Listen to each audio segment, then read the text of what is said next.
layman's terms, maybe even niching down, like the whole concept of a niche, especially as creatives, people building creative projects, creator entrepreneurship. What do you guys think about this whole idea of labeling yourselves specific to the work that you're doing? So like me calling myself Corey the podcast guy, like doing little labels. I mean, I should you change run the Black Podcasters Association. my handle to that so I could be, and then I start doing my LinkedIn posts that way. Oh my god. Oh my god, don't. So, Oh, like, thoughts? uh, well, clearly by my joke, my sarcasm about it, clearly I show how much I feel about that kind of stuff. But I sometimes, I'm always on the fence when it comes to labels because depending on how you approach a label, you could be putting yourself in a box. Mhm. And if you do that and you need to pivot, it's kind of, what you spent a lot of time branding yourself in a particular way. It's kind of hard to change that brand if you need to pivot. So I'm real careful on even the titles that people give me. I kind of my hand out and kind of keep it at a distance so that I don't get caught into that space. Because So, what does that look like to you, like, to be labeled? Like, how could that happen? In what ways does that happen? For instance, here locally in Queens, in Southeast Queens where I live at, I go to a lot of events locally and network and stuff, and I'm always tagged in the community group as the podcast guy, right? And I just tell Ah, people, I always tell people like, yeah, I work in podcasting, I help people with podcasts, but there's a lot of range in podcasting, so I don't want to claim a title and send the wrong impression to people about like what exactly I do or what exactly podcasting is because there's so many different ways to to use this platform. So I just try to let people know like that's my expertise, but I don't like putting like a title on my name or anything like that. what about you, Angela? I have a quick follow-up question before I answer this. Corey, do you feel like you don't like explicitly having the label podcaster because you don't host a podcast? You mostly No, like produce and consult on podcasts? no, I just think when people when they get it like etched into their head that this is what that you do, it's kind of hard to pivot away from that or broaden the scope of what you do. For instance, I deal with podcasters, but at the end of the day, because over the years I've learned that people are running newsletters, blogs, doing videos, doing lives. That even though you're a podcaster, you may call yourself a podcaster. In totality, you're a content creator. So like I try to keep it as broad as possible so that it gives me a little bit of wiggle room, not only to help people, but to learn as well for myself. In my years of working in the development to disabilities field, everybody loves throwing those initials and putting all these titles on everything. And here came little old me learning what I learned. And when I was managing a group home, I was getting a lot of pushback from people because their titles, even though they were dead wrong in what they were saying. And I would Mm. eventually prove them to be dead wrong in what they were saying based off of whatever the documentation and stuff that we had to work with. So I learned that a long time ago. Like titles don't mean anything when it comes to education and getting a problem solved in a lot of situations. Not every situation, but a lot. Yeah, I would say like titles only matter, and maybe not even matter, but titles are mainly relevant when you're in a room of other people who care about titles. Like for Yeah. the most part, on my day to day, I make things, I share things, I ride bikes. It's pretty simple. Um, but then, we go to a podcast conference, or I'm going to a film festival where my film is premiering, and people are like, "Oh, like, what do you do?" And it's like, "Are you a director? Are you an editor? Are you a writer? Are you a producer? Like, are you a DP?" You start to get down even smaller and smaller, and people trying to be as clear as possible about who you are and what you do and how they can maybe collaborate with you or network with you or whatever that means. So most of the time when I go to events, I typically say I'm a film director and I'm a writer and I'm a podcaster, um, which are three very different things. And it also doesn't include the fact that I'm a photographer, but I also don't align with the content creator term. It's a lot. I don't know. I feel many ways. So how so actually I'll kind of I kind of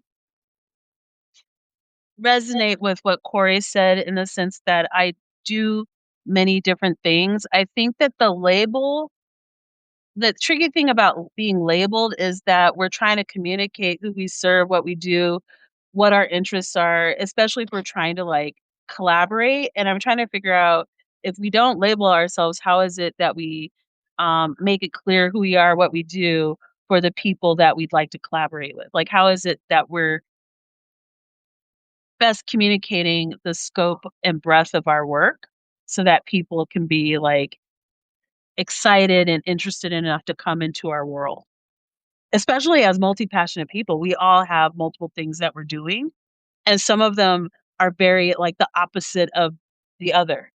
And so, for me, I struggle with this because, I have my romance project, I have Square State, I have Creators Getting Paid. They're all very different things, right? And so I think there's some labor involved in keeping them separate and trying to navigate, like, which audience I'm in front of and which community that I'm in front of and, like, how I'm communicating, like, what I do. And it's like, I do all the things, but I think if I'm trying to work on a project or attract, collaborators or be on a podcast, that's where it gets tricky. Like maybe a label in some way makes it easier for people to know that they vibe with me and that I'm the right person to be in front of the people that they're serving in whatever way they're serving 'em.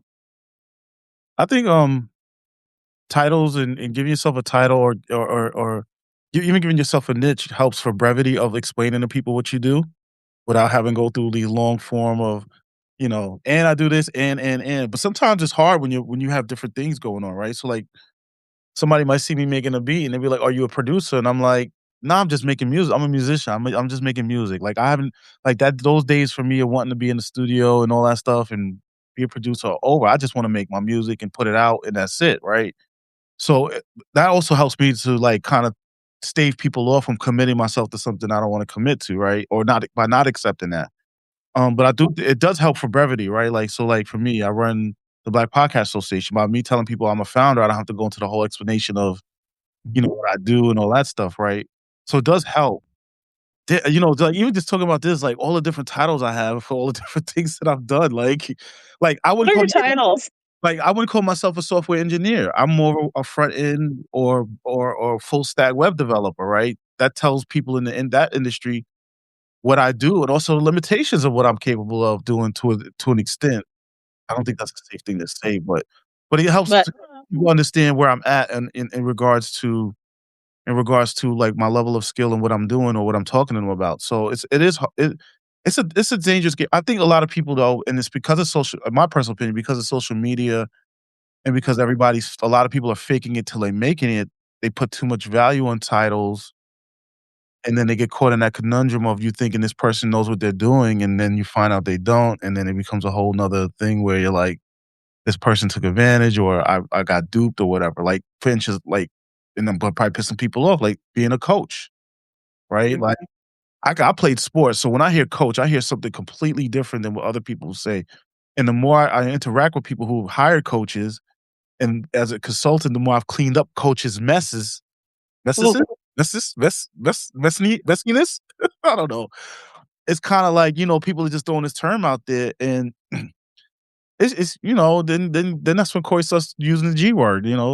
People out here grifting and stuff. So it's like it's a very dangerous game when you're playing that thing. And I think when I got started in this space, especially during COVID, when everybody was like throwing them, can help you start a podcast in 30 days and all that stuff. I really wanted to distance myself away from adding a title to what I was doing because I didn't want to get caught up in that wave that was happening at that moment because that's not how I was moving. So I it's a weird thing for me. I think the title isn't an issue at all. Or however you label yourself. I think the promise is the issue.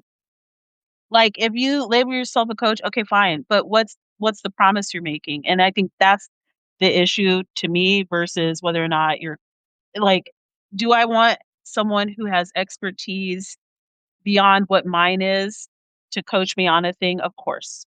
But if they're promising like the stuff that we heard that lands in grifter space, such as, you're gonna make $10,000 in 30 days, but this person that you're selling that promise to as a beginner, they don't have anything set up to even remotely get those results. That to me is an issue. But if you are a coach and you have worked really hard to make sure that people are, they've been in it for a while, they have all the components that would help them to get to that result, that's a little different to me. But I think you have to be so careful about making sure that the people you're putting this premise in front of could even achieve the end result, I feel like it's a lot of labor, personally speaking. Angela? I don't know. Well, Um, I I think sometimes labels, it's just like it's kind of pointless, like, to think about results even because if we just look at marketing, for example, the results that you would expect via marketing can vary wildly. I mean, that could mean paid marketing, that can mean organic marketing, they could really mean communications and PR, but they are have used to that being marketing, and maybe that is, especially if you're like a book author or something. So, like, I hear you, but I do think there is some validity to trying to be as clear as possible with your title if you are gonna use a title. Um, and then there's also validity to being as, maybe as generic as possible so that you can be an umbrella catch. I think, when you start making promises under anything, whether you're a freelancer, whether you have a 9 to 5, whether you're a service-based professional, an online content creator, I think that can get really messy if you're not really clear on how you plan on delivering results and who it is that you work with specifically. So, yeah. I don't know. does the title define the niche that you're in? No. Niche is different. So, like, when I was freelancing, and people would be like, "So what do you do? What kind of videos do you make?" And I would say, "Well, I primarily work in the outdoor industry and environmental justice." So they would know that I worked with a lot of outdoor brands, agriculture brands, environmental justice brands. But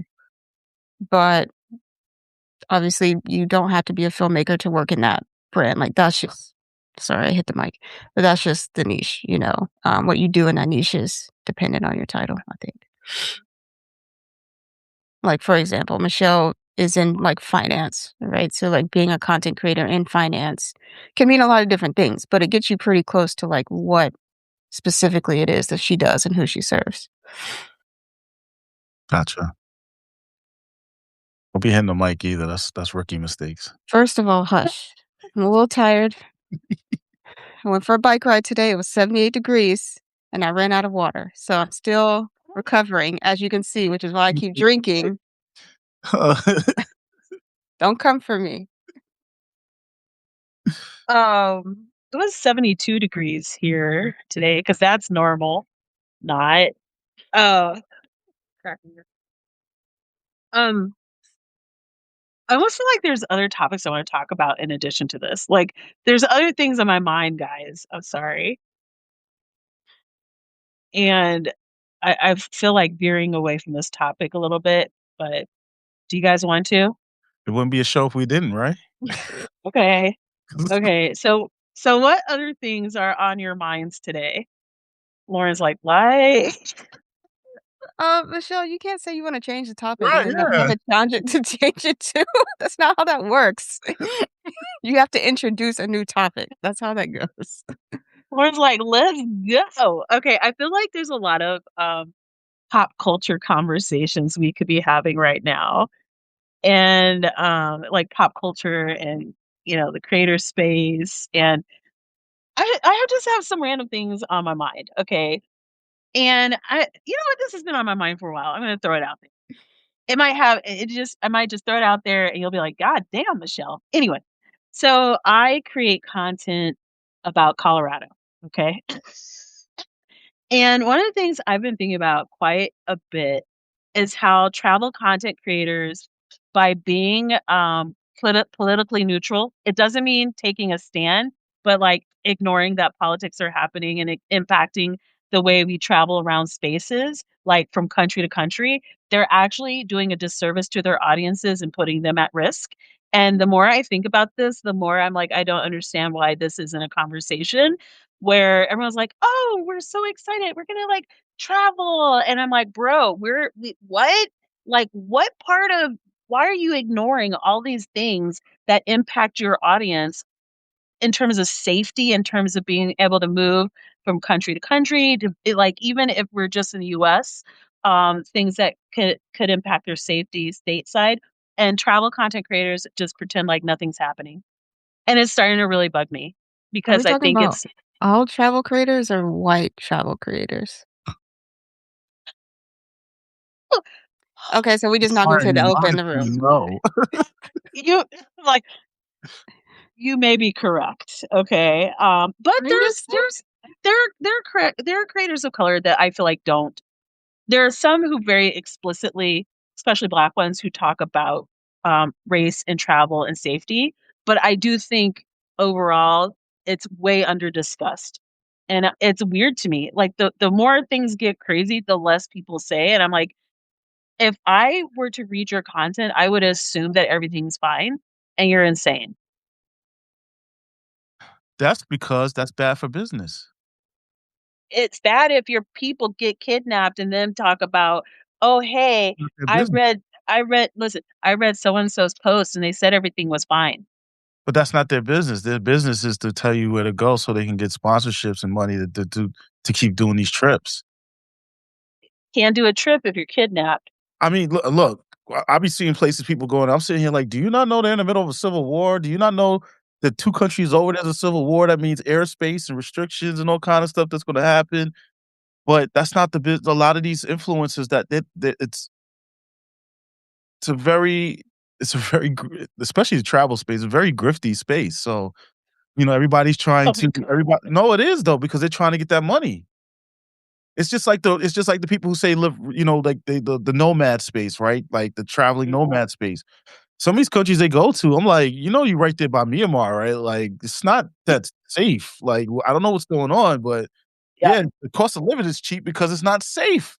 It's not good. They might have one city in the whole damn country that might have some security while the rest of the country's falling into a hell zone. So but that's not their job. Their job is to keep promoting things and get free trips and free stays and get money and try to get money and get sponsorships and all of that stuff. So, and that's part of the problem with the content creation space is that a lot of times people are doing things without worrying about the repercussions of, this like it's basically get it now type of attitude. Like I'm going to get the bag now. I'm not worried about the bag later because I got to and then you gotta keep one up and one up and one up and every time, so and go to more and more dangerous places. can I So, play the devil's uh, advocate? And not necessarily devil's advocate, but, like, maybe give some perspective because I'm, like have been checked out to travel content creators for a while, like, it was a thing on YouTube for a minute to, like, make cinematic travel vlogs, but, like, thankfully that moment has passed, hopefully, or at least I don't watch that anymore. But, like, when I think about even back then on YouTube, like, travel content creators or travel YouTubers, it's like, 1, there's an inherent privilege associated with having the money to, like, go or even be paid to go to travel somewhere, make it look cute, have a time mm, of your life, no responsibilities, no day job, like, all those types of things. And then when you layer on the fact that the reason that a lot of travel vlogs did well was because they are targeted to be more wholesome content. They are targeted to be like more wide reaching. And for that reason, largely not talking about politics because that would shrink your audience size. It's just like all family based content. It's meant to be wholesome, wide ranging, appealing to all types of family dynamics. Same thing with travel. So when you think about it like that, like for them, either they just wouldn't go or they wouldn't talk about it. So it's mm. almost like half maybe happening too if someone is not going somewhere and they're not saying why they're not going somewhere. It is probably because they are aware that it is unsafe for them to be there, or they just haven't had the right offer to pay them enough money to risk it to go to wherever that place is. So yes, like, hate that for them, but also, like, if that's the type of business niche you wanna be in, like, that comes with the territory of, like, knowing that your perspective is bought and sold, and the vision of wherever you're going is meant to look a certain way, and it's meant to appeal to a wide range of people. So, I don't know if I'm too surprised by any of this, and, like, also, right now in this economy, who's following them for real though? Like, other than other people who also have the privilege and money to follow them and think that they're just gonna escape whatever's happening here to go somewhere else. Like, is this a big deal? I don't know. It's not even that it's a big deal, it just seems so irresponsible, and it doesn't mean, again, per se talking politics, it's just being like, "Oh, hey, paragraph, these are things to consider." Like, the fact that, it's safe here because XYZ, you know? It's just weird to me. I don't know. I Just just love how thoughts. you like, being from New York City, I love seeing those posts when somebody's like, "Where should I go in New York City?" and seeing everybody tell you to go to neighborhoods that we like, "You should be going there." Like, you don't wanna go over there, like, like I'll use Puerto Rico, for instance, San Juan, right? Like, there's neighborhoods in San Juan, like, you don't go there. And I remember, I Wow. think was it last year? It was, like, sometime last year, there was a tourist who got killed in the space, and I Oh, remember yeah. reading about it, I was like, "Well, why?" Like, everybody knows you're not supposed to go, you're not supposed to be in a neighborhood unless you know somebody from there, like, and I think that's where the irresponsibility comes in sometimes, because it's like especially if you know of it, like you said, there should be some kind of disclaimer or something that says, "Hey, just a heads up, if you are going here, here's the places that maybe you should be mindful of, or you don't go here past 6 o'clock or whatever," right? Like, that kinda stuff. I remember when I was growing up, when I went to visit my dad in Puerto Rico when I was a teenager, and I don't know I don't know if he was lying or not, but, after 12 AM, he was not stopping. We would, like, do rolling stops through red lights, and he was like, "Because there's a lot of drug dealing and carjackings that are happening." He was like, "Nobody Oh, stopped after 12 AM." And I was like, "That's crazy, because a lot of y'all be out here driving drunk, first of all, and second of all, like, how does this work if you have a bunch of cars coming?" Like, the streets ain't like here in New York. So it was, like, really confusing, but that's a cultural thing out there, right? There was a lot of issues going on back in the '90s, and he was like, "This is what we do." So, and and it was scary at first, but then after a couple of days, I was like, "Alright, I got it. I see," reading the newspaper and so it's like, "Oh, I understand now. Like, okay, I get it." But I think for, like, the travel influences, and I think this goes into part where we talk about the titles, right? Like, right. of giving yourself a title and a niche, or concentrating on something, you need to understand the full scope of what that title is and the expectations of your followers or readers or whatever type of content you're putting out, and find a niche. So, the other part is I like the travel creators. I forgot his name. I think it's Drew Yeah. something. I think that's his name. He goes all these different he be go like, I like the guys that go in the hood, like, when they go to these Uh-huh. countries, but they're showing you how they even like, on camera, how they're trying to get scammed, and how these how sometimes things get sold a certain way, and it's not like pictures, or, and, I think I like those like you, Michelle, I like those kind of creators, because 1, it gives me the full culture of this place the place they're going to, but it Mhm. also shows you that, like, no matter where you at in the world, everybody's hustling. Everybody got a patch. You gotta be mindful of it. Can I So, ask a serious Shamiko. question? Oh, Oh, sorry. go ahead. I was just, yeah, let's answer Shamiko's first because she had a question directly for you, Michelle.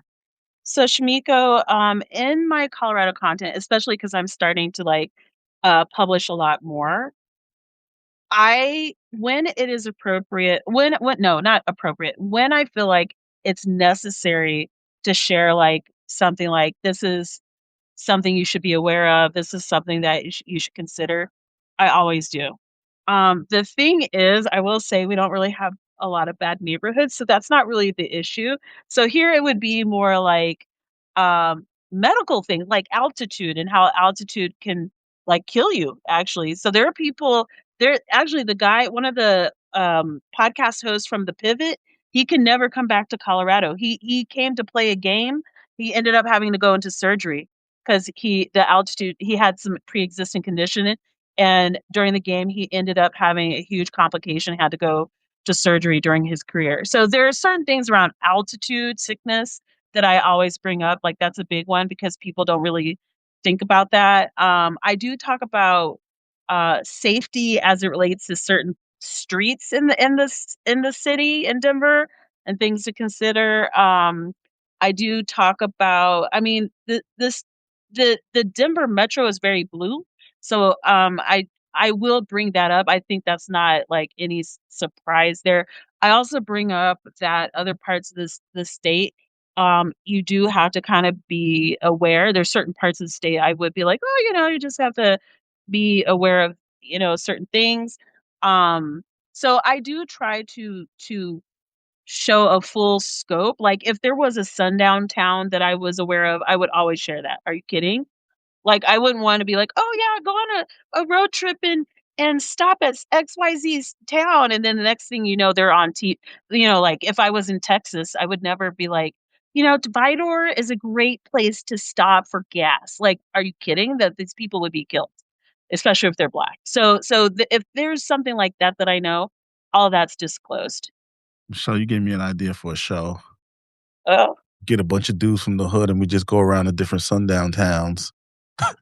no, you don't even bother with those people. That energetically, it's so not worth it. It'd be great content though. No, yeah, but no, Great YouTube no, channel. not even worth it. Mess Oh, with those people. I So know exactly how I would do it too. no, no, oh my God, no. Just thinking about that, I'm like, no. I Uh, feel like oh, go ahead, Angela. yeah, I have a question, generally speaking, and I want y'all to take a breath before you answer it. Or if you're a little keyboard warrior, just like chill for 2 seconds before you start typing. Um,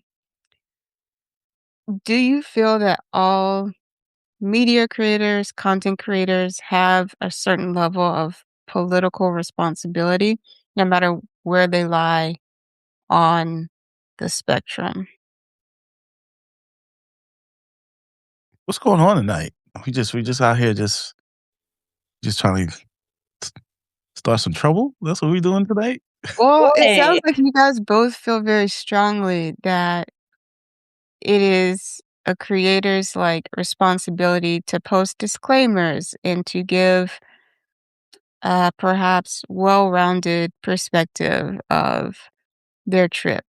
But as I'm sure you guys have seen, and I've also seen, like, there are content creators who sometimes look like us. There are content creators who don't look like us that don't seem that they feel any responsibility to say anything that's not related. Oops, I hit my mic again. Lord Jesus, I'm tired. But they don't feel any responsibility to say anything that's not related to whatever their like niche and expertise is and like thought leadership. And they don't. They just don't participate in certain cultural conversations. They don't participate in certain political conversations. It's strictly about whatever it is they want to be known for. So I'm curious, like, do you feel like that is something that should change? Do you think that's something that's universal across niche or like so what I'm are gonna your say, I think, um, in the moment that we're in, given all the policy that is happening, I do find it strange the amount of restraint that people have around topics, like things that are impacting the work that they do. So like part of the reason why I don't do Your American Money right now, I I was talking about policy. Like that was what Your American Money was about, policy and how policy impacts money. So that's inherently a very political conversation, right? Um I don't I don't believe that it is a requirement. This will surprise people. I don't believe that it is a requirement for people to state their beliefs, talk about politics. I actually don't think that's that we should have that obligation on people. But at the same time, I think it's very strange that people pretend like the things out there that are happening aren't impacting quite frankly themselves or the people that they serve. And so it's like this weird gray area. I'm always going to be that person who's going to say something. Like I was part of the group that started the Black Students Association in my school, right? Like I'm that girl. But there are just certain niches of content that people are involved in where it's very bizarre to me that even in a apolitical way, because there are apolitical communities out there where they share both sides of a thing or they give perspective. So it's just I find it strange, but I'm not going to require people to do something that they feel unsafe to do, uncomfortable to do. Not everyone's built like that. So I don't know that that's fair to them to require them to engage in that way. However, I am more likely than not going to side eye you depending on where you're positioned if you have no position. I think it's weird. But that's just me because I always have an opinion and a position. And I believe and feel things very deeply. And so some people's like dogged neutrality is weird to me. So it's in the middle, I'm, you when I know. when I started the Black Podcast Association, one of the things I recognized was that we're gonna have people of all different content types, political, religious, whatever, right, beliefs. And I was like, this has to be a safe space for everybody because we're here for podcasting. So that's when I was like, zero tolerance. What you talk about on your show or whatever you talk about privately, that's there. But here we're going to talk about podcasting. And I kind of, I don't believe in censorship, right? So, I do believe in consequences for the things you say, but I don't believe in censorship. So I think if a person chooses not to say something or they decide that this content is specifically going to be not apolitical, I'm not going to engage in that.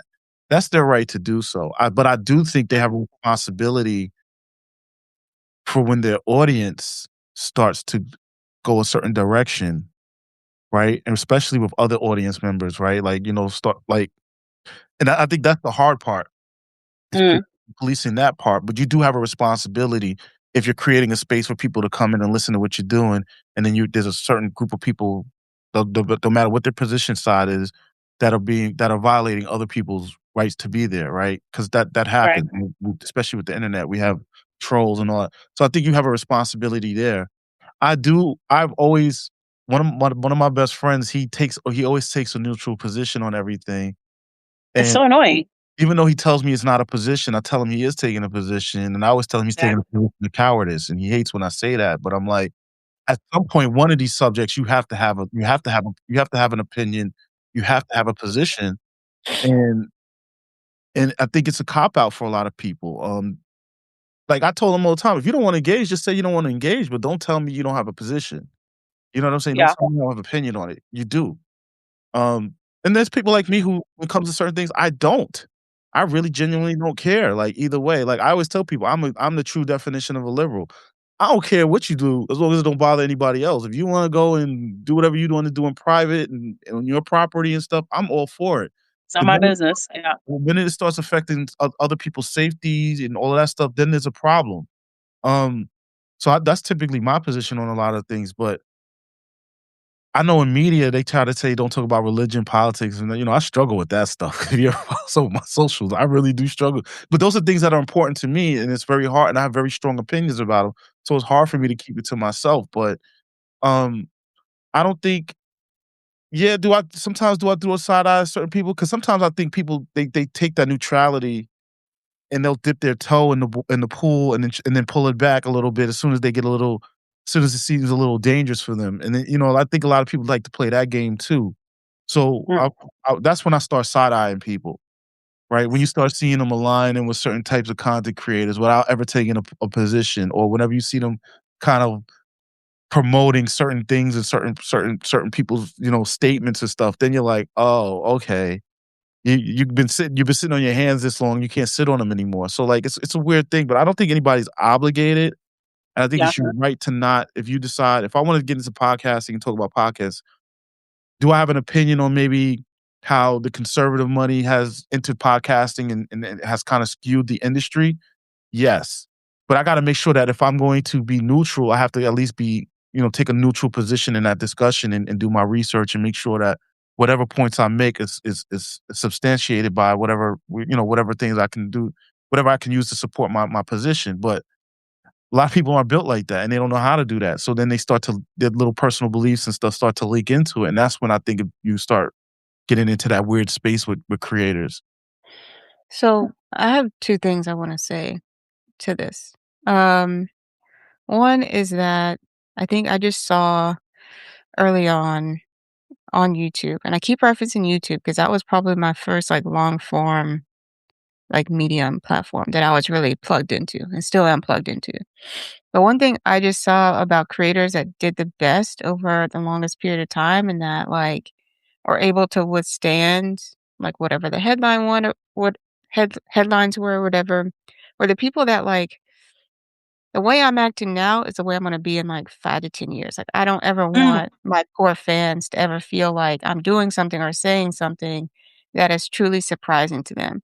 Like, when you think about Mr. Beast, for example, like, his antics, he was always like that. So when people are, like, calling him out for, like, potentially creating an unsafe workplace and, like, having a lot of turnover and being really just, like, whatever his fans are like, "He's always been like that. Like, we knew what we signed up for when we went to work for this man. This is not surprising to us." And that's just mhm, one example. There are a lot more, obviously, but or, like, I'll give my favorite example, Kehlani. Like, whenever people are like, "Oh, Kehlani did this," her fans are like, "Yeah, she been doing that." Like, she's yes, like, what is the issue here? Like, nobody is surprised necessarily or, like, put off by that. The other half is, like, what you both, hinted at was that you feel like people shouldn't have they don't necessarily have a responsibility, but they should be able to face their consequences if something mhm. they do say or don't say negatively influences their followers and engages them to act. And, like, we don't have to get too deep into this, but, like, the biggest example of this is Nick Fuentes's podcast where, like, his followers are radical to, like allegedly, nobody has been arrested because white people can never find one of their own apparently, but, like, you know, we know what happened, and there's just no consequences, people are not saying that, it's like, whatever I say on my podcast is my podcast, I've been saying this since day one. Whatever someone does in my name is not on me, I didn't directly tell them to go do anything. So, I think it gets into a muddy middle when we don't have very clear expectations and or um, policies around things like hate speech. We don't have very clear policies around things that are not covered under advertising, as Lauren was saying. Like, yeah, when you're advertising, you do have a fiduciary responsibility to disclose that you're advertising, but you don't, like, if a company agrees to advertise with you, knowing that you talk about politics or knowing that you talk about travel, knowing that you talk about finance and policy, like, they have already agreed to whatever you're about to say. So they are also not held liable for whatever happens as a result of that. So, like, there's, again, a lot of, like, catching up that we need to do from a policy perspective for consequences to really be a thing. Because right now, as it stands, for the most part, like, people can just turn on a mic, say they have a podcast, say whatever they want, and then walk away virtually unscathed if their words lead to negative actions. So, on some level, when you look at it like that, for people who don't say anything, and maybe someone travels to a country they, talks about, they get hurt or worse, nothing's gonna happen to them either because they didn't technically tell you to travel there. So there's no concept. Like, you know what I'm saying? So it's like it gets sticky, but like it's also like what are we gonna do on a micro level? Like I can't hold Nick Fuentes accountable just because I'm a podcaster and he's a podcaster. You know what I'm saying? But I think that's a really good point, but I also that think though. what what We're starting to what? see that happen. I mean, it's not public, not it's not like announced publicly, but people are being sued. People are being held responsible, depending on this, like especially like certain types of content, like you mentioned Nick Fuentes, and we see the ramifications, like what happened in Minnesota with that content creator that went out there, right? Like, this gonna start. And I think the FCC, when they put out those rules years ago about, like, how you have to announce an advertise, I think that was the start of it. Remember, everybody started getting a little upset, like, "Oh, the government's interfering," but there is gonna be some policy, there is gonna be stuff there's gonna be and usually policy starts from case law, right? Like, somebody has to be sued for Mhm. something, Yeah. the case has to go through the full process, Or a judge. Right, yeah, it has to come to a verdict or something like that, and then that's when, certain lawmakers gets wind of it because, like, there's a lot of laws that that's a whole 'nother conversation, but there's a lot of laws that get passed daily or a lot of cases that are established daily in different jurisdictions in America, and they're not all connected, so it's like it's a weird thing here. I did a project on that, that's why I know. Mm. Um but my point is that there are consequences. It's just not widely known or widely spread because these cases, like what happened with Cardi B suing what's her name? Oh, yeah. Hey, I right? forget her name. Yeah. But Tasha K's defiance and pain, and how she handled it also shows you how limited the power it is to shut somebody like that down because she's still thriving and she's still doing the same thing that got her sued. So, Yeah. like, there's a lot of, she might have twisted it a little bit to try to, she still skirts the line basically. So that's the part. But like, back to Michelle's question, I think that's why people like are also paying like trying not to say certain things publicly either because they don't want to get caught up in that. A lot of people don't have the money to defend themselves. Bless you. Thank you. Mhm. There's a lot of money to defend yourselves. Like, I'm saying it's expensive to sue. You got Not everybody got Cardi B money. I'm not making No. however much she making a show. Like, yeah. So I think that one thing we kinda touched on, but, like, kinda, like, didn't say explicitly, that we talked about consequences, but we didn't talk as much about reputation and how people experience content creators and the people out there, right? So, one of the things I'm finding really interesting right now is how so many people, like, platformed different types of people for years, and now they're like, "Oh," and they're trying to back away from all that platforming they did, but their reputation has taken a hit, right? Actually, a good example of this one's an interesting one, is the Olympics. That was fascinating. How the Winter Olympics, they just finished, the men's hockey team and the women's hockey team both won gold. And one of the things that was really interesting was there was an exchange between, the men's team and the president on the phone, and it was just how you would expect it to go. And one of the things I thought about was these athletes, almost all of them make millions of dollars and have media training. How they got caught up in the mistakes that a lot of the well-paid ones, those ones I was surprised by. That they definitely have some kind of media training. They do. I feel like some of them do. The younger ones who are like in college, if they're college athletes, like I'm not surprised by them. But the ones who are playing in the league, in the NHL, they absolutely have some level of media training. So it's just really interesting to see how, they were backing off some of the comments and the exchange that happened. And I think they were really caught off guard by the reaction of the people who watched that. So I think, sometimes you're just doing a thing and you're also caught off guard by how people perceive what you did, right? That this is a sports example, but I think this can happen also in content creation too, where you're in different spaces with people and you're doing a thing, and then all of a sudden you're like, oh shit, like I didn't, I was just like shooting the breeze. I didn't think this would piss people off in the way that it did. Also because of the moment that we're in. So again, it's this weird gray area of like, are we present enough when we're speaking about the things that we're speaking? Like, are we kind of thinking before we say, like, I have very strong opinions about a lot of things. It doesn't mean that I'm always sharing all those opinions. I've picked certain things to always share, right? There are other things I'm like, I don't want to even bother, right? okay, so we have two completely different perspectives of that exchange. Um, let's talk about media training. I think people all teams have a communications and PR person that like help craft talking points for players when they are going to speak to media outlets. Yes. Media training to me also means handling crisis PR, which is like Mhm. very clearly not what any of the NHL teams were prepared to It's do true. at all because they just tried to like, oh, name your favorite women's athlete or wear a jersey of your Yeah. favorite women's hockey player, and that's going to smooth all this over. The reality is that what happened in that locker room is not about simply they were shooting the breeze and going with the flow. It is the reality that in a room full of men, none of them stood up for gender equity for a team that is more winning than they are. Mhm. I have And to God, agree with you though on that. I so agree with it's you. not even Yeah. about like, oh, Yeah. it was an innocent thing. It was the fact that No, none it of was them no, I stood up never for said it was him. innocent.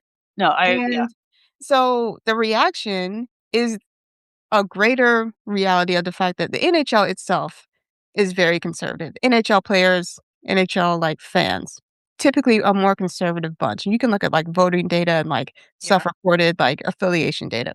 That's not an issue. The issue is that they're used to doing that in the NHL. They didn't see anything wrong with that. There's no media training that's going to train you to do something that you would naturally do anyway, because in their mind, that was Mhm. just locker room talk. You know what I'm saying? So Mhm. like, to say that they did in their mind, they didn't do anything wrong.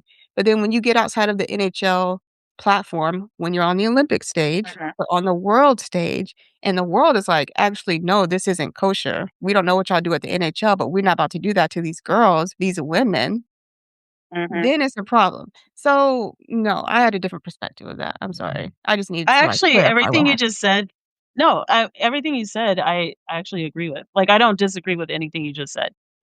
Yeah, So, yeah. not at all. Yeah. I have no idea what happened 'cause I wasn't paying He's attention. like, "I didn't watch the All I Olympics." remember Okay, was Michelle. I just know, like, I think the whole response with the government, with the USA teams was crazy too. Like, I appreciate Flavor, doing what he did for the women's team. The funny part about it though is, like, I think you gotta think about your affiliations because there was I don't know if you guys saw this where the White House took one of the hockey players, the male from the men's team and used AI and had him, like, saying something, and he was like, "That's not me, like, I didn't say that." Oh. I did Just not see that that, but around I'm that. also not And surprised. and I was when I saw that, I was not surprised because if you look at the socials of the White House, it is off the chain. It's It is bad. crazy. It's also amazing and interesting to me, but that plays into the whole media training part too because it's just like, you gotta like a lot of those, the white guys in the podcast space, like, now they're like, "Well, I didn't vote for this," right? Like, they're taking that position, but they were platforming these voices when that money Right. was being thrown around during election time, because that's the real thing, is you were platforming people because the money was coming in. And now you're getting the repercussions because the money's drying up because it's not an election year anymore, right? It's not a presidential election year. So now it's like, well, I gotta backtrack because now I gotta protect my investment because I gotta think of a longer term, you know, with this current political climate. So I think that's where the media training comes in too, is like making the right decisions for your brand and what direction you want it to go in. I know some people who do media training, like, and I think we also have an expectation that because we see people consistently and they have these successful shows, or because like they were a comedian, now they're they have a podcast, or they came from this space and came here, that it translated over to this, and it didn't, right? Mhm. We assume that because somebody was a comedian for 10 years that they know how to deal with the media, and they don't.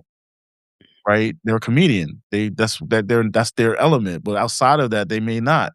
And I think a lot of content creators are like that. That's a big discussion I had behind the scenes is like, how do we go about media training? It's something I have to think about for my organization. Like, how do I bring media training to the people here so that not only they make better decisions on their content, but they also very careful. I need it myself because sometimes I'll be, I have good You media. look unhinged on Threads.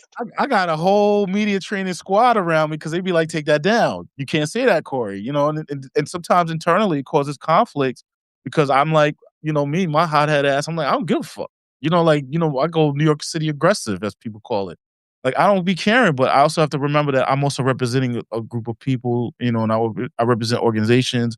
I'm not just representing myself. So there's a lot of kowtowing on my part, a lot of apologizing on my part because I wanna be me in a space that I know I can't always be me. Mm. That's deep. Mm. Is that a mic drop? But That's why I that's got also quiet. that's Oh, deep. yeah. Like, Yeah. And but I mean, but you know, you got to think about like what is important to you in regards to the work you're doing. That's I think yeah. ultimately that's what it comes down to. If this is about making money, then you're gonna always make really poor decisions because that Mm, money at some point that money's gonna be too good to be true, right? It's gonna be like right. and you know, growing up around friends in the streets, that's always kind of the litmus test, is right. You know, you hear about who you are without money. You know, it's going to show who you are with money is going to show who you really are.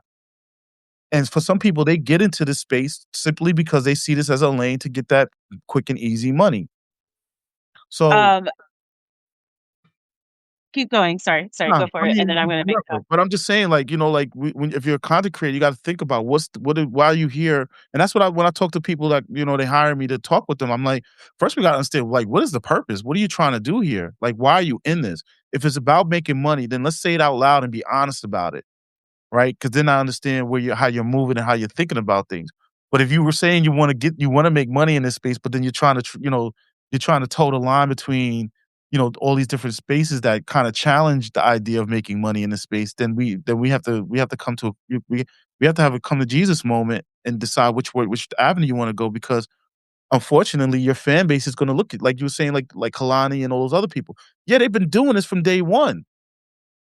But you know, you were doing it from day one when they had 1,000 followers, right? But now you have 2,000,000, right? mm, And these 2,000,000 people didn't come in from episode 1, they came in from episode 400, right? And then probably never gonna go to episode 1 and come through your whole catalog. So, who you are right now is their impression of you. So you gotta think about these things when you're building your brand and you're deciding how you wanna portray yourself in your persona in this content in this podcasting streets, video streets, whatever it is you're trying to do.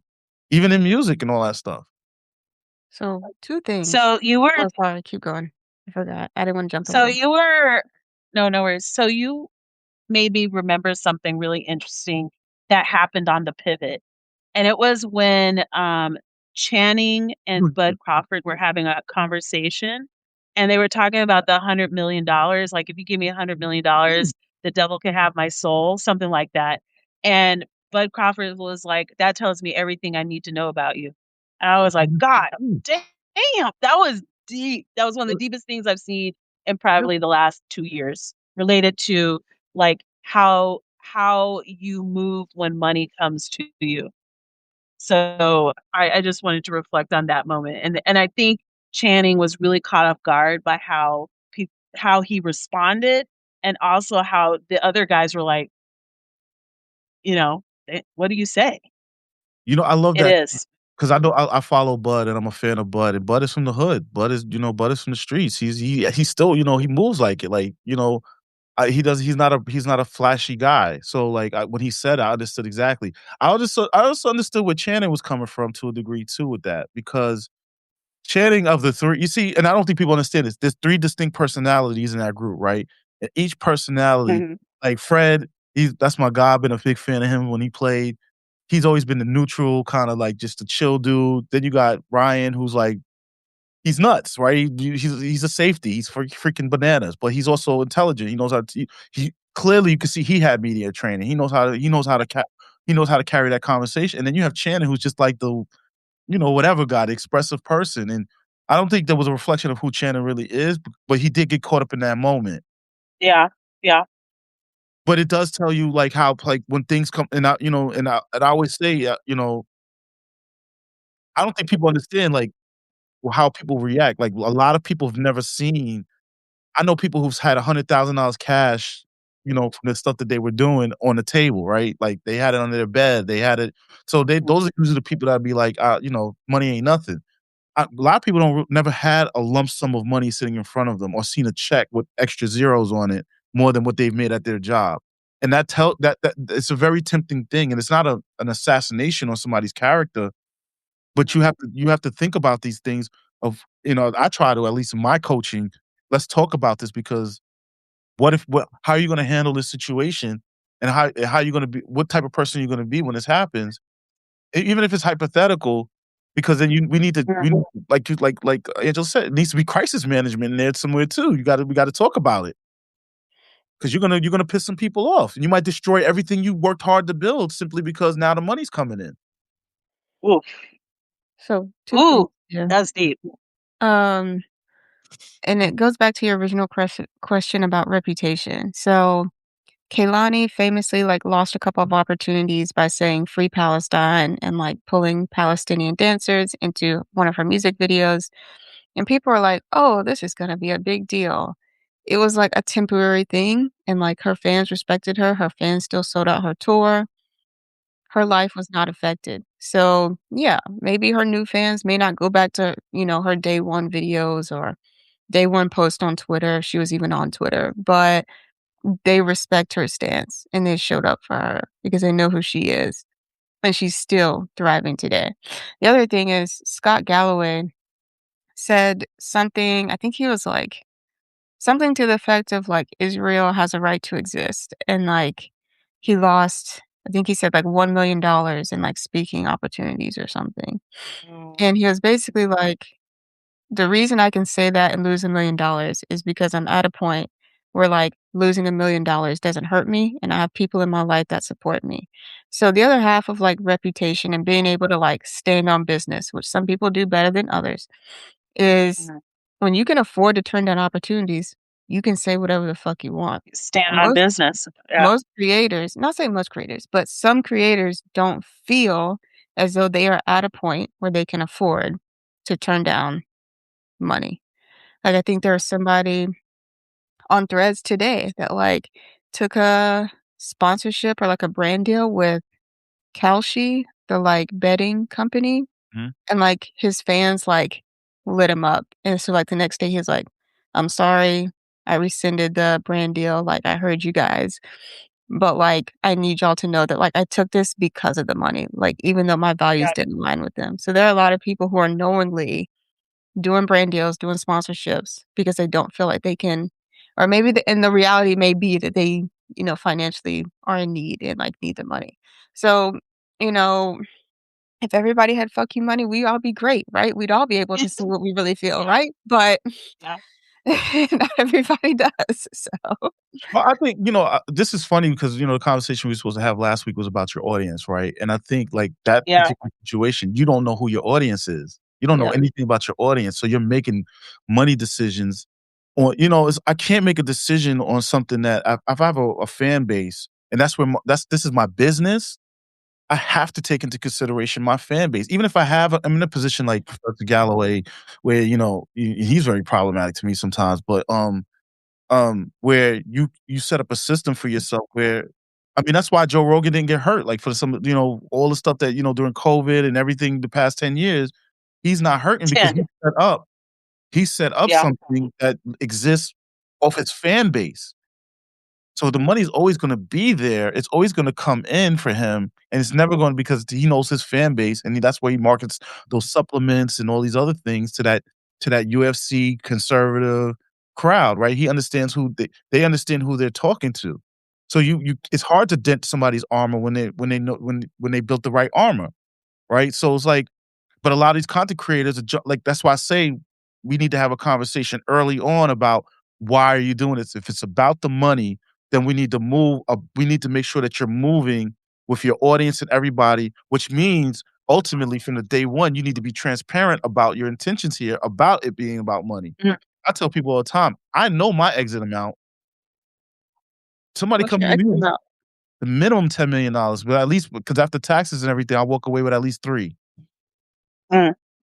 okay, sure, that math checks out. That's about no, it's about over about 55% or whatever. So, like, you're gonna, It's because he's in New York, yeah. Ah, okay. the higher tax rate. Yeah, so, like, I'm like, like, but I know, but I know what I'm gonna do with that money too. So that's why I'm like, Okay. that's the minimum for me. If any project that I'm working on, like, you got to come correct, otherwise. But I So also you would know that, sell Black Podcasters Association for no, $10,000,000. that's I don't think I would. I don't, the way I'm moving that. No, let's not. Okay, I'm trying to get to the brass tacks of No, things. no, I'm with just trying to make sure. association, with Black Podcast Get Association, all the taxes. I'm trying to set it up so it lives without me. That's what I'm trying to do, because I do have an exit out of it.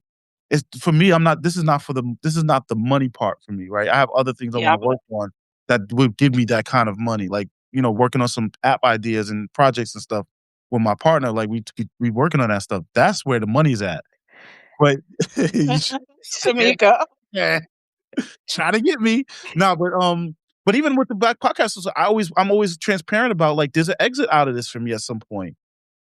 Right? Like I'm not gonna do this for the rest of my life. Like this is a passion project, but I also understand my leadership is only gonna take it but so far anyway. And that there's gonna be new blood and new things that are gonna have to come in to take it to the real vision I have for it. But I just say, like, you gotta have the raw conversation with yourself as well as with the team and anybody you work with about when you start this project. And I think more and I always tell people, like, be transparent with your listeners. If you need money, tell them you need money. And I think that's the part where you make mistakes like that guy did with the deal that he took, is Yeah. I don't think he's relying on his fan base to support him, or his fan base is not the type that's gonna support him financially. And that's another conversation you gotta have about what you're doing too. Like, is the fan base that I'm targeting in a position where they can help me support myself financially through the content and through the things that I do with this content? That's such a hard one, man. That's just don't get me started. That's just such a interesting conversation because you gotta think about all and if we're looking at media specifically, you gotta think about how many media professionals are on the market right now. Mm. Like, what is realistic? Like, again, and this goes back to I think we need more collectives. I think we need more people collaborating, but y'all ain't trying to hear me. And when I said that on Threads, I got 8 alive, so I'm done with it. But Well, that's also because this is the part with the whole legacy art, the legacy. So part of the problem, and I saw this in music, and I see this, and this is kind of like the outliers thing, right? It's kind of like people get caught up in the industry and think this is how you're supposed to operate, and it's like, this goes to titles, right? You have a title. I'm a journalist. I'm this. I'm that. Yeah. Then once you say I'm a journalist, there is a responsibility. You have journalistic integrity, ethics, and all that stuff that you have to follow. But that doesn't mean you have to follow the business model. And I think we see that with, like, when they did the whole push of getting rid of, like, Joanne Reed and all those, and how they were finding new platforms and starting to build their own newsrooms.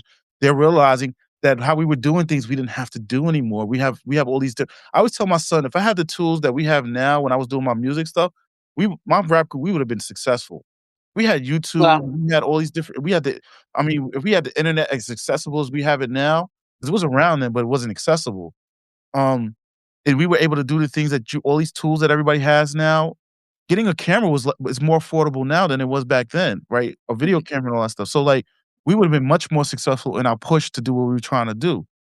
So I think part of that problem, it comes from, is just people are stuck in a mode that says this is how we're supposed to do things, and they can't pivot and they can't get out of it. And that's why I say the journal, like the title thing, puts people in a box, and they realize I gotta adhere to this thing. As a journalist, I shouldn't be taking money, and I shouldn't be. Yes, from an integrity and ethics point of view, you might be right because it clouds a lot of things, but that's not the world we live in anymore. No. I No, you yeah, have to be paid for your I think that in order to do journalism, because I think about journalism actually quite a bit, one of the purest ways to provide hopefully unbiased work is to be supported by the people that you serve. yeah. And so I love that we're democratizing the newsroom in the sense that we're removing people from toxic spaces where they wouldn't necessarily be able to cover the stories that they'd like to in the way that they'd like to. One of the coolest things that I've seen as a member of Colorado Association of Black Journalists is, or one of the most fascinating things is just watching people kind of navigate how technology and internet access, to your point, has changed how they approach everything because traditional media jobs are dwindling. And the people who own those companies are not clearly invested in all of the different ways truth can be shared, different stories that are impactful. And I think it's very unusual to be, especially a Black journalist, and be supported in that type of work. I have a friend who's very fortunate locally, who's been very supported, but their station's been purchased. And so what they're working on now, I wonder how safe that work is gonna be now that this purchase has gone through. So the internet and, utilizing the internet and being able to get money from people who are like, "We wanna hear what you're sharing," is huge. It's huge to me. Okay, so just for clarity, when I say that there are a lot of like media professionals on the market, yes, that does include like journalists and editorial staff, but that also includes podcasters. Like podcasters have had some major layoffs as well. We're seeing a lot of creative teams get shrinking, get smaller and smaller. We're expecting a social media manager or a marketing director to be in front of the camera, edit, produce, post on social media, manage social media, and like do paid. Like that's a lot for one position. So what I mean is Joy Reid, Don Lemon, big names that you know, they're fine. They Yeah. were they were going to be fine. What about the people that just got laid off at Washington Post? If 50 Yep, people get laid off, all 50 of them cannot survive off paid subscriptions. exactly. They need to start working together. So when I'm talking about model, I'm not talking about like journalism as a model. I'm talking about like business as a Collective? model. Yes.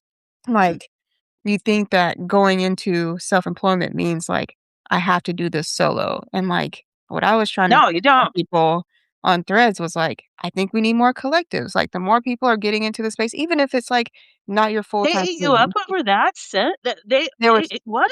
and you know who was No one of the way. biggest people? You know who was one of the biggest people? Lex No. Roman. Who? Lex Roman. Yes. They were like, Really? yeah.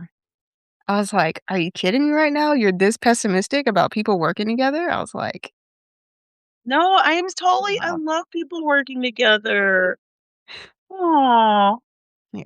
But basically, that like, makes me sad. the pushback was basically that I don't know, like, how familiar you are with, like, Lex Roman's story, but they sold, um, their last project, Journalists Pay Themselves, to Project C, thinking it was gonna be, like, a collaborative thing, and then essentially they gave themselves an exit because the partnership wasn't working, so they feel, like, really burned by the fact that they never really fully folded into Project Seeds, so they had to start Revenue Rule Breaker from scratch again and, like, build up the Oh, paid subscriber base.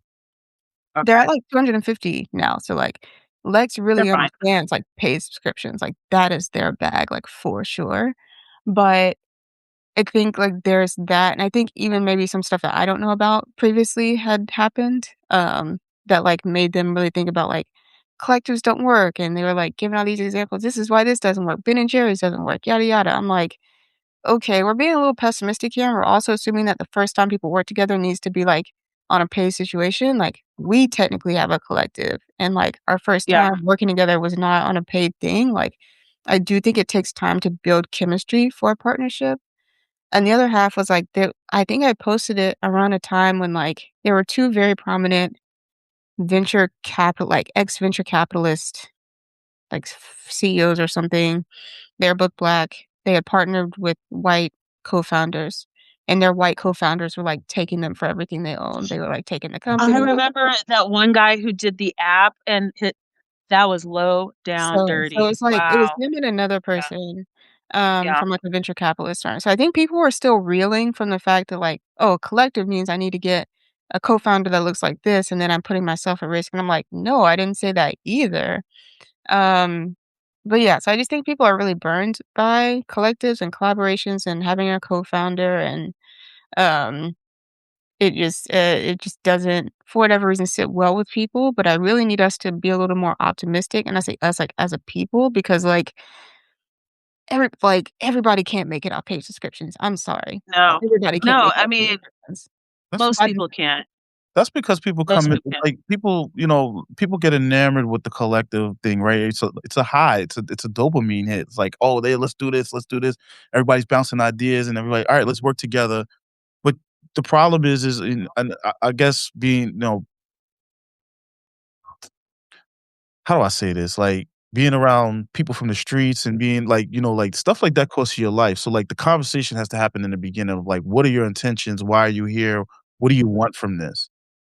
And that tells me everything, like, back to the bud thing. That tells me your motivation, right? That tells me where you're at. That tells me about your character. Like, I think we're so caught up in we get caught up in the wrapping. We don't know what's inside the box, right? It's like, and sometimes inside that box is nothing but toxicity and people with their own intentions and their own viewpoints and their own dreams. And that's why no matter what, it doesn't matter if it's in this space or playing a sport or that's why teams, bands fall apart. We hear about our favorite brands breaking up, and then when you hear the stories of what happened, it's always because people are on two different pages and they had two different intentions, whether they started that way and it eventually branched off. So like that's why when you do have a right team, that's why I will always respect the groups like the Locks, right? Because they show you for the past 30 plus years, but they also grew up together. They're also boys. They also had conversations, real conversations with themselves about Mhm.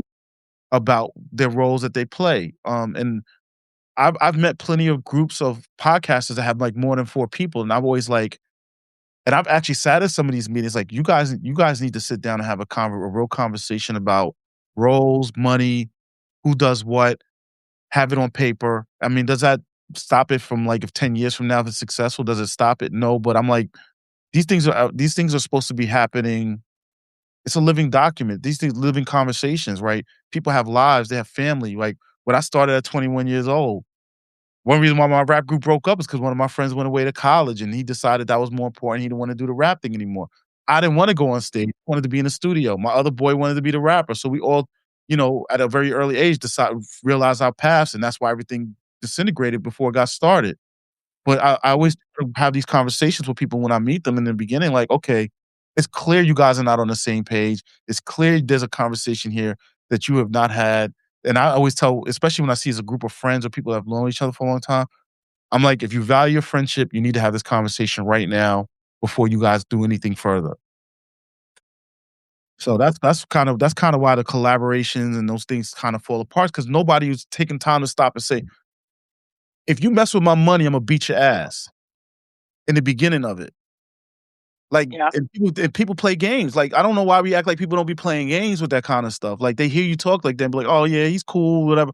No, I will. You got sometimes you gotta give him the Sam Jack stare and be like, "I'm dead serious."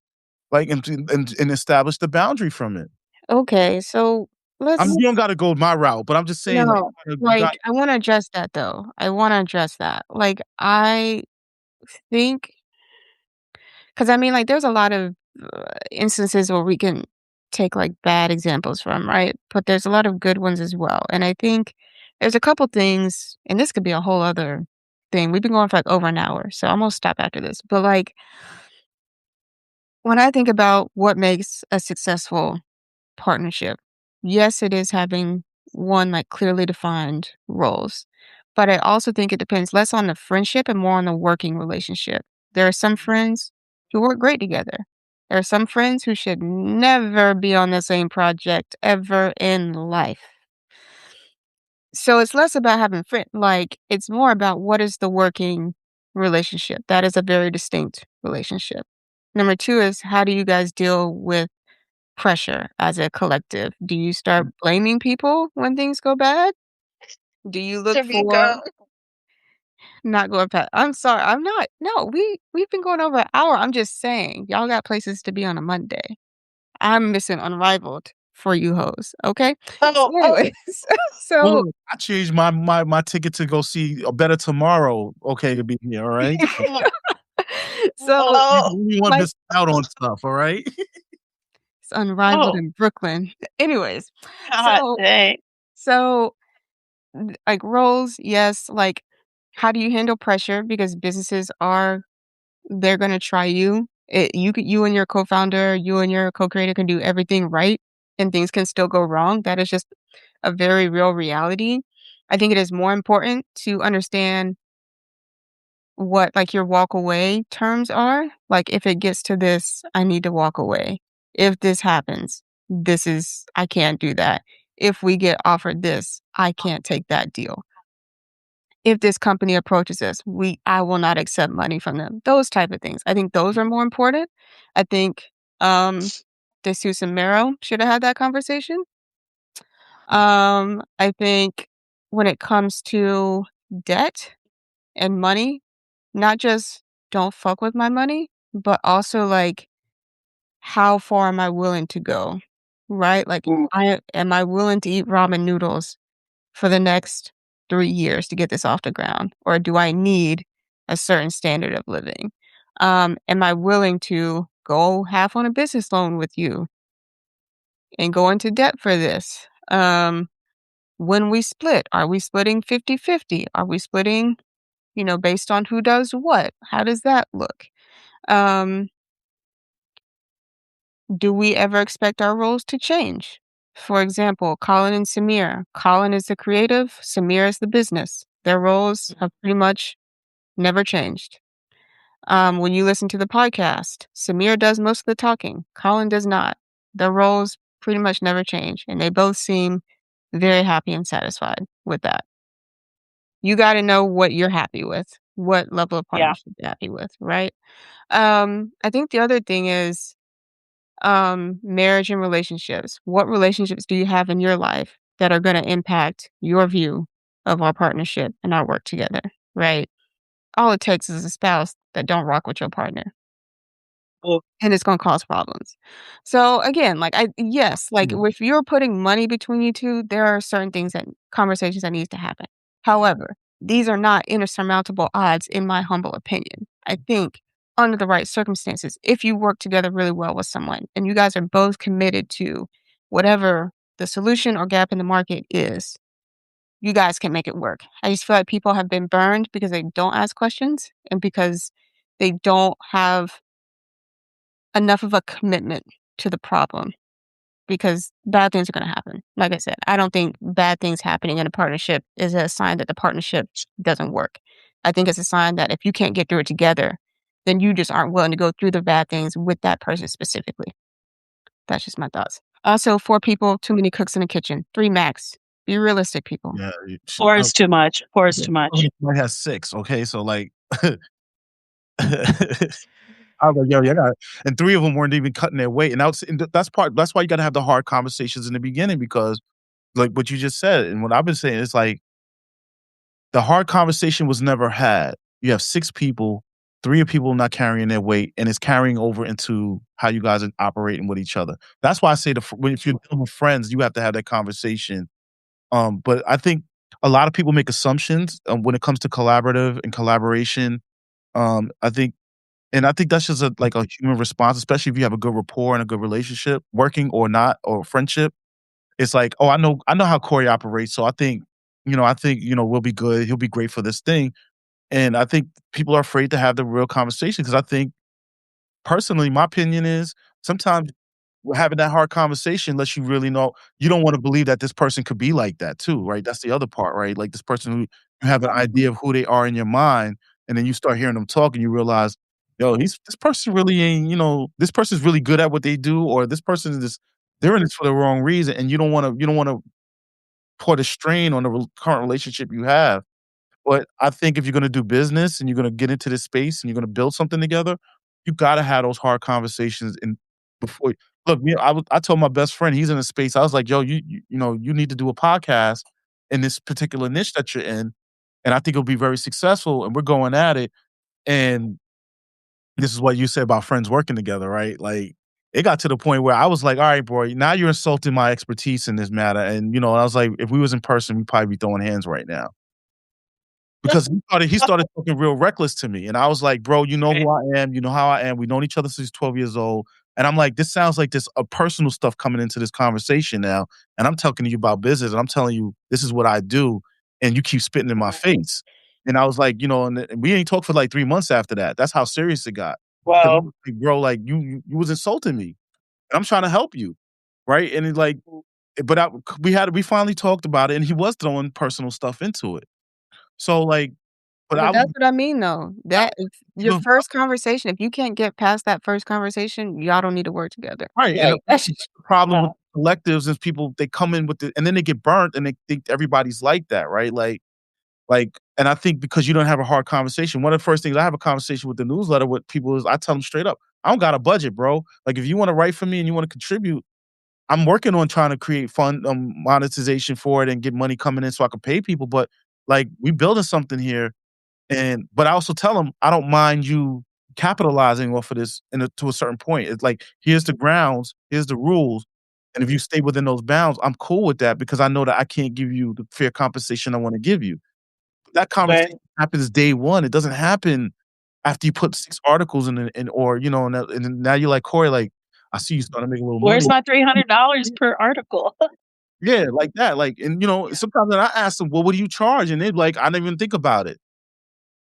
So then I'm like, "Well, this is a conversation I know that we're gonna have eventually of, like, what do you think is a fair compensation for you? But I also let you know right now, we ain't got it."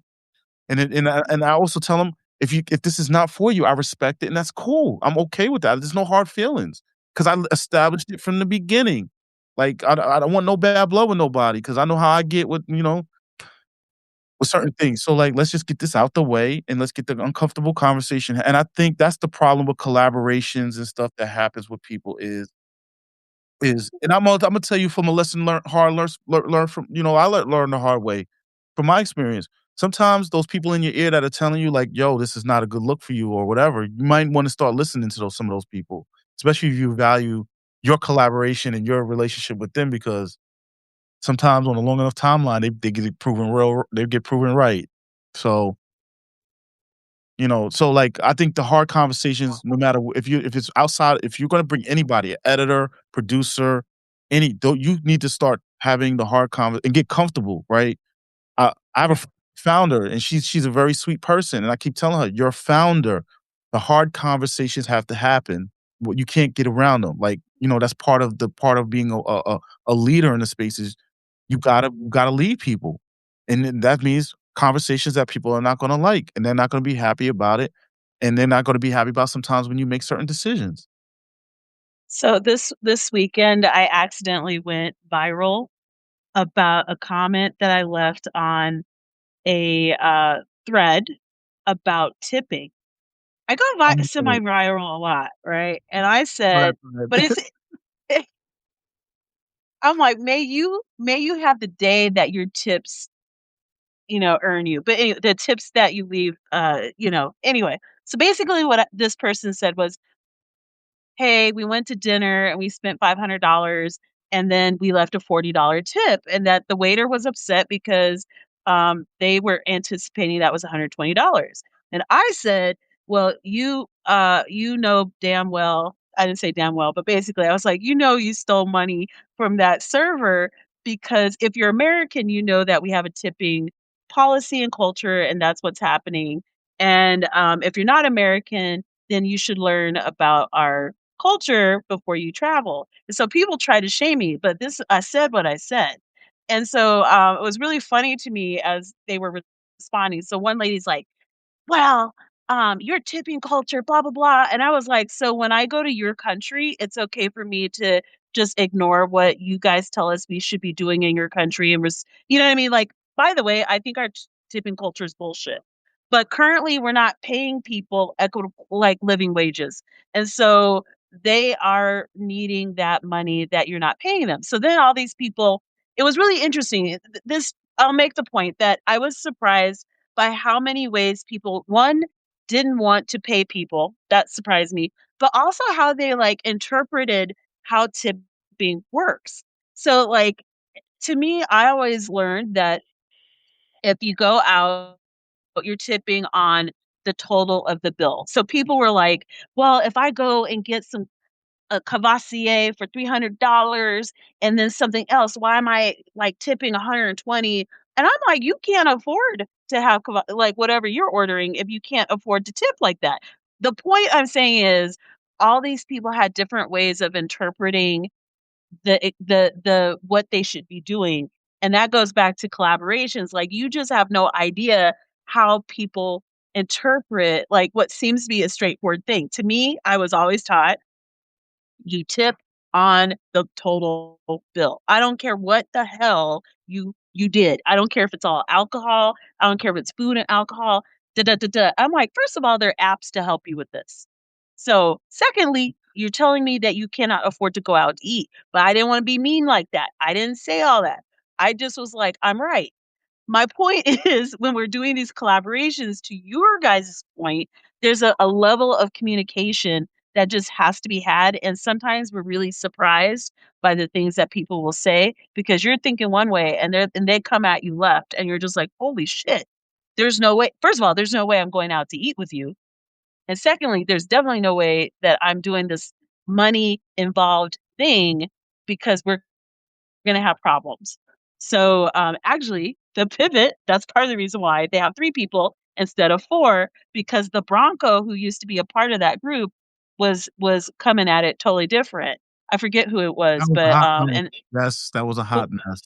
Yes. and that was a big issue, you That's know? And that's what they so, didn't have a clear conversation, like, when they were doing the public yeah, exchange, it was clear they didn't have a clear conversation about everybody's intentions with that, what they were doing. Brandon, what's his Brandon, yeah, that's so funny we both shouted out. yeah. Yeah, that was Yeah, my ex-wife was a bartender, so I learned a lot about the restaurant business and the tipping side of things. I mean, what pissed me off about that thread was, unfortunately, Black people get stereotyped as yeah. well. Um, but that was the part that really irked me about that post too, because I was like, "Here you go, you're proving the stereotype right," and seeing a lot of responses, and I was like, I try my best to counteract that when I go out, 'cause Yeah, like, yeah. I'm not if I got it, I ain't going out. If I can't tip, Yeah, I stay my ass home, like but I learned a lot from having, somebody and being around her and her colleagues and friends in that space, and I'm like, how much, that's a crazy space, man, and it's not equitable. it's And not. I mean, New York has made it where now you get an hourly wage, you get minimum wage at least. So, and I talk to bartenders and waiters and service people, um, about it. Like, how does that affect them? But yeah, that is yeah, like I do agree with you. If you come into my space, you need to respect the rules of my space. Like, if you're gonna come eat here, you should have told them Pay the that. money. You should have, And then the other thing is there are places you can go that don't require the tip. The whole point of sharing that though is right. I was low key, I was just very shocked at all the ways, first of all, that people were trying to figure out how to not pay people and how they were like, well, tipping's wrong and we shouldn't have to pay the wait staff and the owners of the places should it was crazy to me. I'm like, I voted in a city that is not known for good food, mind you, to raise the wages serious, to raise the wages of people here to living wages, and it's still under. They get paid $16 an hour as tipped workers in Denver, and 19.29 is the minimum wage in Denver. We are, I think, in the top 10 for most expensive places to run a restaurant. And I don't regret that vote at all, okay? It is expensive here. But I'm like, "Damn, you're why are you going out to eat? You can't even afford to tip, and you can't even connect the fact that you can't even afford to tip." But that's not today, because Angela wants to watch Unrivaled. I don't blame her. I wanna watch the 3rd episode of Paradise, and there you go. I Have you don't know. finished Heated Rivalry? Oh my god, it's so good. But we'll talk about that later, okay? It's so good. Okay. So they did a good job. Okay. It's been an hour and a half, so we're gonna wrap this thing up here, guys. All right. This is gonna be a speed round. I'm starting. Thank all 76 of you for hanging out with us. If you came in late, D Rob writes, Anthony, I'm so sorry, but you'll have to catch the replay to hear all of Okay. our shenanigans from the jump. My name is Angela. I write Melanin MVP and Please Hustle Responsibly. So if you are missing Unrivaled Brooklyn like me, or if you care about the creator economy, my newsletters are for you. Michelle, let's go. Hey, hey, hey, this is Michelle Jackson. I run Creators Getting Paid. And my goal is to help content creators make more money and build more solid businesses through list building and collaborations. I also run a website and podcast called Square State Colorado. If you're weirdly intrigued by Denver and the state of Colorado, that's where you'll find me. And I'm on CityCast Denver as Yeah. a monthly Right. contributor. That starts this week. So yeah, that's me. Corey. My name Oh my god. Corey my name's Corey Combs. I'm the founder of the Black Podcast Association, as well as I run the newsletter here on Substack, Black Pod News, blkpodnews.com. Um, yeah, well, just ended on that. Right there we go, short and sweet. Make sure if you're following us, follow, subscribe to all of our newsletters. You will not You will not miss out on any of our content, man. You'll love it. Thank you, guys. That's We'll see right. you next week on the correct date, Tuesday, because we don't want Tuesday. Shamiko calling us out. Thank you. All right, y'all have a good night. Thank you.